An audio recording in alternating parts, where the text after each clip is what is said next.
ये गुरुदेव परमाननीय माताजी सूक्ष्म रूप से विद्यमान है दोस्तों। नमन करता हूँ, मानव मात्र को प्रणाम करता हूँ दोस्तों। और प्रणाम करता हूँ उस दैवीय शक्ति जो प्राण रूप में 84 लाख प्रकार के धरती पर जीव शरीरों में विद्यमान वो प्राण रूप जो सभी जीवों में व्याप्त है। वो महाप्राण का अंश जो प्राण धरती पे सभी जीवों को संचालित किए हुए है, वो प्राण है आदिशक्ति माँ गायत्री। दोस्तों,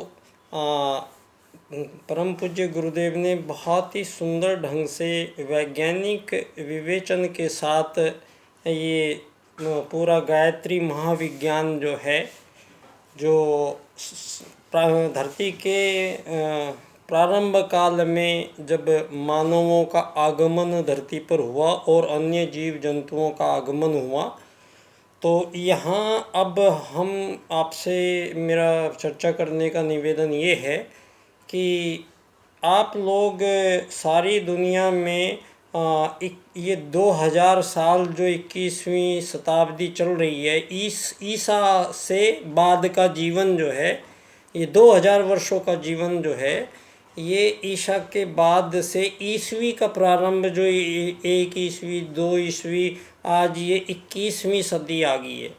तो ये जो साल ये 2000 वर्ष हैं, इनमें यहाँ मानवों के बीच जो प्रतिपादन किए गए हैं मानव जीवन को आगे चलाने के लिए, तो वो प्रतिपादन इस प्रकार से किए गए हैं। वो चार्ल्सवाद, डार्विनवाद के जो विकासवाद के जो सिद्धांत मानवों को सारी दुनिया में बताए गए हैं दोस्तों, इन लोगों ने ये साबित किया है कि जो मानव है वो जीवों का एक क्रमिक विकास के बाद मानव शरीर बना है, स्वतः ही बना है दोस्तों। तो ये यहाँ पर इस प्रकार के जो धारणाएं बनाई, ज्ञान विज्ञान जो भी 2000 सालों में इकट्ठा किया इन्होंने, तो ये मध्यांतर से भी बाद का काल है। ये कलयुग की बात की इन्होंने, और इन 2000 सालों के जो मानवों को एक निश्चित प्रकार के कॉन्स्पिरेसी को जन्म दिया गया है। आपके सामने मैं ये आज ये कॉन्स्पिरेसी क्या हुई है दुनिया में, इसके बारे में मैं आप लोगों से चर्चा करना चाहूँगा दोस्तों।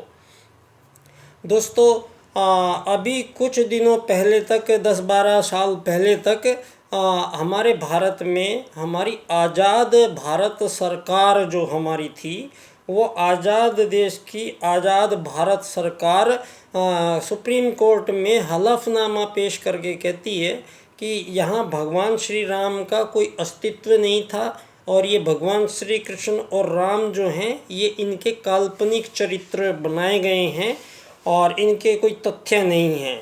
इस बेस पे ये जो बेस पे इन लोगों ने ईसवी को प्रारंभ किया।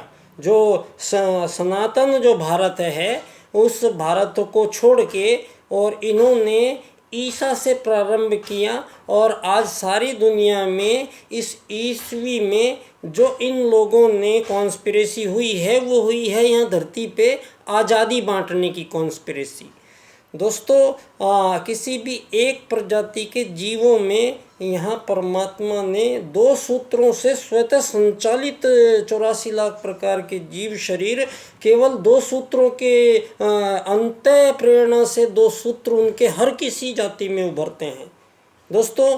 यहाँ चिड़िया है, एक अंडा देती है, वो अपने अंडे को सेती है, अंडा टूटता है, उसका बच्चा बाहर आता है। वो चिड़िया उस छोटे से बच्चे को जितना प्यार कर रही है, उस छोटे से बच्चे को सुरक्षा करती है, उसका घर बनाती है।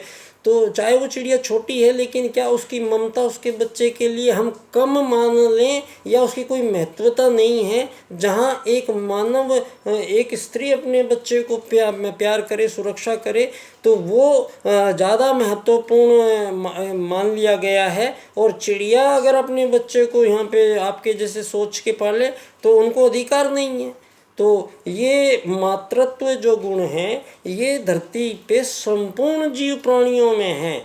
तो ये मातृत्व गुण स्वभावतः ये दिखने में कैसे दिखते हैं? जीव सभी जीव एक दूसरे से भिन्न हैं, उनका आहार भिन्न है, उनका बोलचाल भिन्न है, उनके रहन सहन भिन्न है, उनका सारा कुछ भिन्न है। लेकिन उनमें सभी जीवों में जो सामूहिक क्रियाएं हो रही हैं, जो यहाँ धरती पे सभी जीवों में, मानव के साथ भी, वो उसको भूख लगती है, प्यास लगती है, उसको नींद आती है, उसको डर लगता है, वो यौन संबंध में खुश होता है। तो यहाँ जो ये सभी प्रकार के जीवों में बच्चे भी होते हैं, सब अपने परिवार में भी रहते हैं, लेकिन सब आत्मवत सर्वभूतेषु और वसुदैव कुटुम्बकम के सूत्रों से आज तक संचालित है उन करोड़ों वर्षों में। तो दोस्तों यहाँ मानवों के साथ बहुत बड़े छल हुए हैं यहाँ धरती पे।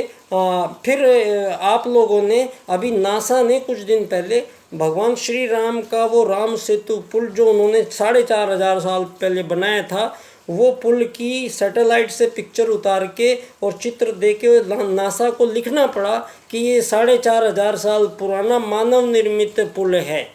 तो ये यहाँ पर साबित हो गया है कि भगवान श्री राम यहाँ धरती पर साक्षात विराजमान थे 4500 साल पहले। तो हम कोई गुलाम थोड़े ही थे किसी के। आप हमें आज़ादी जो दे रहे हैं, आज़ादी उनको दीजिए जो गुलाम रहे हैं। हम यहाँ पर सनातन भारत को कभी कौन गुलाम बना लिया भाई? किसने गुलाम बना लिया? ये जो गुलाम बनाया ये साम्राज्यवाद आया आपका, उसके कारण मानवों को आपने ही गुलाम बनाया। और साम्राज्यवाद यूँ आया कि मनुवाद को तिरस्कार किया गया। धरती पे सतयुग में कोई राजा प्रजा दंड दांडिक नहीं था, जरूरत नहीं थी, स्वतः संचालित समाज था। धर्म अर्थ काम मोक्ष प्राप्त करने के लिए मानव धरती पे आता था और 4 प्रकार से मानव शरीर का विभाजन क्योंकि उसकी अवस्था के अनुसार किया गया था। ब्रह्मचर्य, गृहस्थ, वानप्रस्थ, संन्यास। संन्यास जाएगा तो मोक्ष जाएगा। तो आए कौन हो आप? यहाँ पे आए कौन हो? क्यों आए हो? आपका काम क्या है यहाँ पर इस धरती पे इस युग परिवर्तन प्रक्रिया में? ये परम पूज्य गुरुदेव का जो युग परिवर्तन का अंतिम सत्र जो चल रहा है ये धरती पे दोस्तों, इसके बाद एक नई दुनिया का निर्माण यहाँ होने जा रहा है।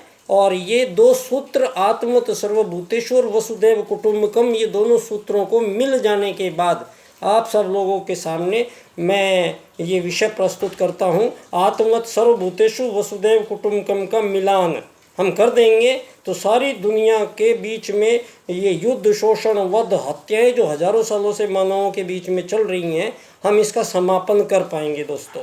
तो इस युग परिवर्तन प्रक्रिया में परम पूज्य गुरुदेव ने एक अति महत्वपूर्ण काम था, जो राजनीति का पुनर्निर्धारण का जो काम था वो उन्होंने अपने ही हम उम्र थोड़े से 5-6 साल छोटे थे पंडित दीनदयाल उपाध्याय जी को याद कीजिए आप, और परम पूज्य गुरुदेव को याद कीजिए आप। और ये बात शांति कुंज के समझ में आ जानी चाहिए कि परम पूज्य गुरुदेव युग परिवर्तन करने चले हैं। तो युग परिवर्तन बिना राजनीति में परिवर्तन के कैसे संभव होता? तो परम पूज्य गुरुदेव तो राजनीति में शांति कुंज को कभी डाला नहीं है, हाँ वहाँ से कोई वक्तव्य आता नहीं है। तो परम पूज्य गुरुदेव ने ये पहले भी लिखा है कि जब वो क्रांति होगी तो वहाँ पे ये मत समझिएगा कि सारे के सारे पीले कपड़े पहनने वाले खड़े होंगे। हो सकता है वो कपड़े दूसरे पहन के आएंगे, तो हमें उनको पहचानना है और उनका साथ देना है। तो मैं यहाँ पंडित दीनदयाल उपाध्याय जी और परम पूज्य गुरुदेव के बीच की एक अति महत्वपूर्ण कड़ी इस युग परिवर्तन में आत्मत सर्वभूतेषु की सिद्धि राजनीति में करने के लिए परम पूज्य गुरुदेव दीनदयाल जी को सौंपते हैं। और दीनदयाल उपाध्याय जी आजीवन ब्रह्मचर्य का पालन करते हुए अपनी देश की राजनीति को अपना जीवन समर्पित करते हैं। और उनकी हत्या होने से पहले 4 सूत्र सारी दुनिया के सामने रख के जाते हैं। एकात्मवाद, अर्थायाम, आर्थिक लोकतंत्र और अंत्योदय। इन 4 सूत्रों को अगर इस क्रम से इनकी व्याख्या हम करेंगे, आर्थिक लोकतंत्र द्वारा अर्थायाम आधारित एकात्मवाद की स्थापना से अंत्योदय की प्राप्ति होगी। और इसी विषय को मेरा जो विषय है मानव एकात्मवाद से समग्र व संपूर्ण वैश्वीकरणवाद, इस विषय पर मैंने 10,000 निबंध लिए थे और 2 बार व्याख्यान कराए थे। और ये विषय अब पंडित दीनदयाल उपाध्याय जी की जन्म स्थली पर हम बहुत शीघ्र करने जा रहे हैं परम पूज्य गुरुदेव की आज्ञा से। और ये विषय धरती पे परम पूज्य गुरुदेव ही सिद्ध करेंगे यहाँ पे कि आत्मत सर्वभूतेषु को राजनीति में कैसे हम सिद्ध करें। ये हमारा परम पूज्य गुरुदेव का काम है। वो यहाँ अपना आएंगे मेरे व्याख्यान में वहाँ से, और यहाँ पर सारे विश्व को एक नई राजनीति का निर्धारण पंडित दीनदयाल उपाध्याय जी के अर्थायाम आधारित एकात्म मानववाद की राजनीति की विश्व में स्थापना हम करेंगे। तो ये वसुदैव कुटुंबकम अकेला नहीं लिखा जा सकता है। जब तक आप आत्मवत् सर्वभूतेषु नहीं लिखोगे तो उसके कोई महत्व नहीं होगा। तो इस बार परम पूज्य गुरुदेव का वसुदैव कुटुंबकम और दीनदयाल उपाध्याय जी का एकात्म मानववाद राजनीति में, ये दोनों मिलने के बाद सारे विश्व के बीच से मानवों के हजारों साल के जो यहाँ पर समस्याएं हैं, वो सभी की सभी समस्याओं का पूर्ण निराकरण हो सकेगा। और ये अमीर गरीब मालिक नौकर बनाने की जो पद्धति पूंजीवादी व्यवस्था जीवन की, इसको हम अब अपने वेद काल से ठीक कर लाएंगे। बहुत बहुत धन्यवाद बच्चा डॉक्टर, शुक्रिया।